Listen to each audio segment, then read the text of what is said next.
as we look at the rest of the rankings, we'll look at the top 10. The notables here, Auburn obviously dropping from 3 to 9 after being shocked by Texas A&M. Baylor up to 7, Ohio State up to number 8, and UCLA coming on real strong of late, moving up 5 spots to number 11. Pete, what do you think here? The big key is Ohio State, and it didn't make that big jump that I think the Buckeye fans are really hoping for. That was their big moment. Okay, we're going to take on Michigan State at Michigan State. That is about as impressive a performance as they could have possibly come up with, and they're still behind the 2 Big 12 teams. Now, the problem is for the Big 12 teams, they don't have that conference championship game. So one of the big keys is if Nebraska can beat Wisconsin this week, and Nebraska's red hot and it gets into the Big 10 championship game, Ohio State's got a Big 10 championship game. The Big 12 teams do not. So there's still time for Ohio State to get in. But really, if you're looking at this, if everything plays out, they can really possibly only move up 2 spots, and 6 is no better than 8th in this ranking. And what surprised me, Ohio State, you hit it right on the head. They beat Michigan State, but I think that the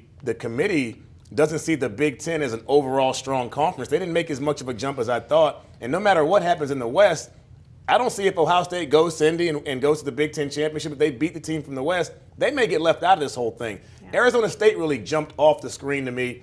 Watching that Notre Dame game, I expected them to win, but I didn't expect them to handle Notre Dame the way they were. Remember, they went from 14 to 9. Now they're 6. If you're Arizona State, you should say the committee's watching us, the way we play. They're very impressed with what we've done the past couple of weeks. If we keep doing what we're supposed to do, we could be in this thing. And here's a really strange part. With Ohio State getting 8th, they're not getting a whole bunch of respect.